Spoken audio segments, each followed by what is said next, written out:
Olá, tudo bem com você? Eu espero que sim. Eu sou o Fábio Costa e esse é mais um TBT da TV, aqui no canal do Observatório da TV, nosso encontro semanal para nós recordarmos páginas marcantes da rica trajetória, mais de 7 décadas da nossa TV aqui no Brasil. Nosso assunto neste programa é uma novela da TV Globo, do horário das 6, que está completando agora nesse final do ano 35 anos do seu lançamento. Vida Nova, de Benedito Rui Barbosa.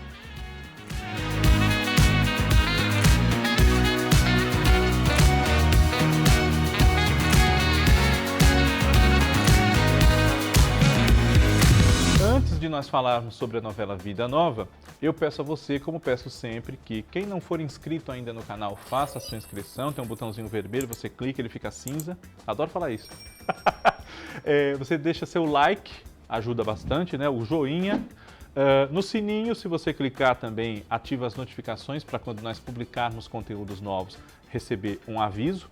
E não perder nenhum deles. Deixe seu comentário, compartilhe os conteúdos do canal, assista também ao vivo, segunda, 8 da noite, nosso podcast Ligados na TV e também eu peço a você que avalie com carinho a possibilidade de se tornar um membro aqui do canal do Observatório da TV, porque além da sua companhia de sempre aqui em todos os vídeos, dos seus comentários, enfim, o compartilhamento, essa ajuda com uma pequena quantia, pequena mesmo, pode vir lá para avaliar a proposta, também colabora para que nós mantenhamos esse trabalho que é feito com muito carinho, com muita dedicação para todos vocês, tá bem? E obrigado sempre. Já ultrapassamos a barreira dos 60 mil inscritos. Pois bem, Vida Nova, como eu disse, é uma novela das 6, escrita pelo Benedito Rui Barbosa, que foi lançada pela TV Globo no dia 21 de novembro de 1988. Ela substituiu, na ocasião, a novela Fera Radical, do Walter Negrão, que agora está de volta no canal Viva 80 Fest, Fera Radical está em exibição nesse canal. E Vida Nova é muito lembrada por conta de uma situação bastante triste, que é a saída do ator Lauro Corona, do elenco da novela, Ele interpretava um jovem português chamado Manuel Victor. Ele saiu dessa novela antes do fim, cerca de uns 2 meses, salvo erro meu, antes do fim, 2, 3 meses, ele teve que se ausentar da novela por conta de questões de saúde, e infelizmente ele acabou falecendo 2 meses e meio depois do fim da novela. Ele faleceu em julho de 1989, a novela terminou no comecinho de maio. Infelizmente ele foi vítima de complicações de saúde facilitadas pelo fato de ele ser portador do vírus HIV. E na época, a gente sempre tem que lembrar isso, não havia as condições de tratamento, de melhoria da qualidade de vida de quem é portador do vírus HIV, como existe hoje, como passou a existir, a ser promovido para essas pessoas no decorrer do tempo, para que elas tenham, se não uma perspectiva de cura, mas que não fosse como era enxergado naquela época, Então, infelizmente, o Lauro Corona teve que sair da novela antes do final. É uma cena triste, uma noite chuvosa até, salvo erro meu, E ele parte de uma viagem sem volta. E em off nós ouvimos o próprio Lauro Corona declamando um poema de Fernando Pessoa, com um sotaque português que ele fazia bem eficientemente, E ficou marcada essa novela Vida Nova por conta de ter sido a última do Lauro Corona e que infelizmente ele nem fez inteira. Mas é uma novela que tem muitas qualidades, muitos pontos positivos, legais de serem lembrados, E faz parte de uma proposta dramatúrgica do seu autor, o Benedito Rui Barbosa. No começo dos anos 80, esse novelista escreveu na TV Bandeirantes uma novela chamada Os Imigrantes, que durou 1 ano e meio, embora ele não tenha escrito esse 1 ano e meio, escreveu cerca de 1 ano, e ela compõe um painel da atuação dos imigrantes de várias origens aqui no Brasil, na construção do nosso país, especialmente da cidade de São Paulo, entre o fim do século XIX e meados do século XX, até a época da construção de Brasília. A parte que Benedito Rui Barbosa abandona os imigrantes, né? Ele deixou a novela e voltou para a TV Globo. Essa novela foi feita na TV Bandeirantes, né? É ali entre os anos 30 e 40. Então, em Vida Nova, propositalmente ou não, ele continuou a história do ponto em que parou em Os Imigrantes, na sua escrita, por assim dizer, né? Vida Nova começa em 1945, quando a guerra acaba, né? Ela se passa na década de 40, quando a Segunda Guerra Mundial acaba, 1945, e a partir de um cortiço em São Paulo e os seus variados habitantes, várias casas, vários núcleos, né, são compostos os perfis dos personagens que levam a história para frente, né? E para muitos é uma qualidade, para outros é um defeito, mas a história não tinha assim um grande protagonista, uma grande história que fosse a condutora de todas as outras, né? A grande temática de Vida Nova era justamente esse painel da construção de São Paulo, da transformação de São Paulo numa grande metrópole, né? Então, por essa razão, causou, não digo que um estranhamento, mas um ruído ali entre o público, né? Claro que se você assiste a abertura da novela, você tem ali alguns nomes em destaque, que são astros do elenco, né? Ioná Magalhães, Carlos Zara, Nívia Maria e Osmar Prado, não nessa ordem. As duas mulheres vêm na frente, né? Mas a novela, como eu disse, não tem aquela história como, por exemplo, tem em Renascer, José Inocêncio com seu filho João Pedro, a Mariana, Pantanal, José Leôncio, Roque Santeiro, Viúva Porcina com Roque, Sinhozinho Malta, enfim, né? A partir dessa temática da Vida Nova, né? A Vida Nova o que é? São especialmente os imigrantes, vários deles italianos, né? Que chegam a São Paulo ou já estão em São Paulo para construir essa vida nova e com isso também promover uma vida nova para essa cidade em franco crescimento. A personagem da Ioná Magalhães se chamava Lala, né? Ela era uma ex-prostituta, tinha uma filha, assim, de uns 18 anos de idade, chamada Maria Lina, que era a Gabriela de Oliveira, e criou essa menina com um certo conforto, né? Ela estudava num colégio católico, um colégio caro, sustentada por um senador, que era o seu pai, e a Lala dizia que tinha sido casada, que era casada com esse senador. Salvo engano meu, quem aparece interpretando o senador na novela em uma cena ou outra é o Mário Lago, que nessa época estava no ar da novela das 8, O Salvador da Pátria, né? E Salvador da Pátria do Lauro César Muniz. E ela, na verdade, não tinha sido casada com o senador, enfim, e era uma ex-prostituta. Como a Lala era muito bonita, tinha sua própria vida, independente, né? Não precisava da ajuda de ninguém para criar a filha, enfim, gerava muita inveja da parte de algumas mulheres da sua vizinhança, né? Temiam que os seus maridos cedessem aos encantos daquela Lala por qualquer motivo, enfim, né? Mas há um homem em especial que, mesmo sabendo da história de vida da Lala, não se incomoda e é apaixonadíssimo por ela, quer se casar com ela e tudo mais. Seu Antônio Sapateiro, que é o Carlos Zara. Seu Antônio Sapateiro é italiano, se estabeleceu em São Paulo com seu negócio de sapataria e tinha um coração muito bom, enfim, né? Era verdadeiramente apaixonado pela Lala. Mas, ao se ver enganada na trajetória de vida que construiu até aquele início da idade adulta, Maria Lina tem uma oposição a esse relacionamento da mãe com o seu Antônio Sapateiro, né? Essa novela tem muitos Antônios, seja propositalmente ou não, aconteceu ali por um acidente. A gente pode apostar que é proposital, né? Porque em Os Imigrantes, os personagens também, os protagonistas se chamavam todos Antônios, né? Há um outro Antônio na vizinhança, que é o dono da quitanda, o dono do mercado, enfim, e por isso mesmo chamado de Seu Antônio do Mercado, que é o papel do Antônio Petrin. Mais um Antônio também, esse na vida real, né? Esse homem tinha se separado da mulher, né? Ou era viúvo, né? Não me recordo. E ele tinha um filho, mais ou menos da idade da Maria Lina, o Antoninho, que era o Marcos Winter, né?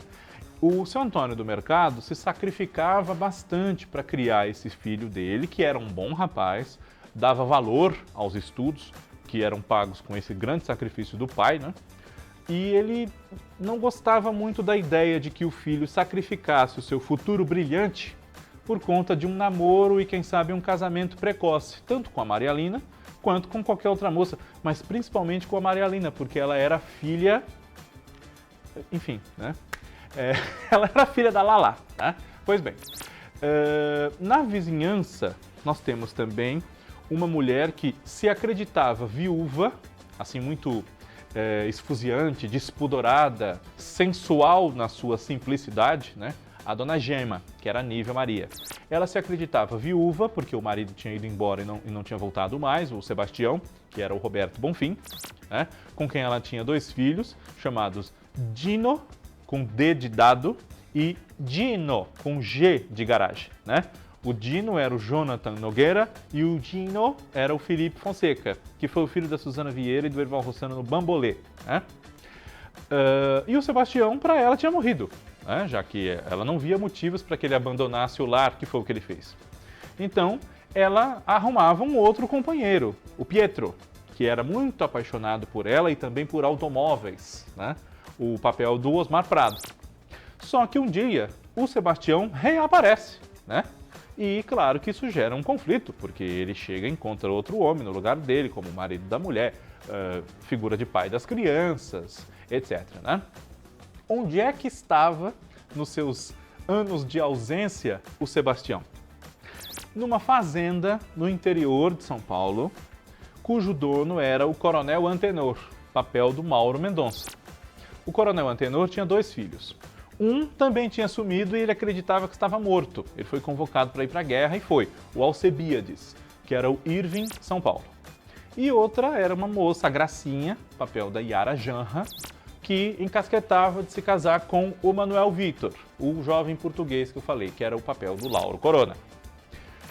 No começo da história, o Coronel Antenor quer obrigar o Manuel Vitor a casar com a Gracinha, justamente porque ela diz que está grávida, ou coisa que o valha, né?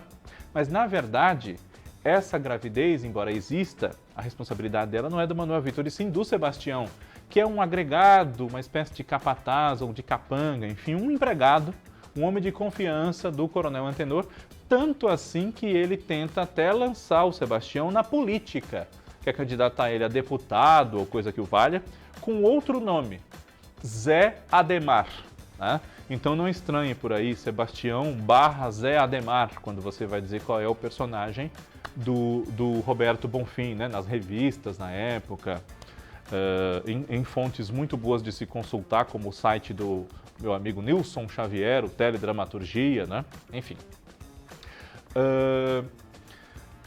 O Manuel Vitor sai da fazenda, né? Porque ele não quer se amarrar àquela moça que ficou obcecada pela ideia de se casar com ele, enfim, e vai para São Paulo na companhia de outro rapaz que morava na fazenda, o Tatu, que era o Cosme dos Santos.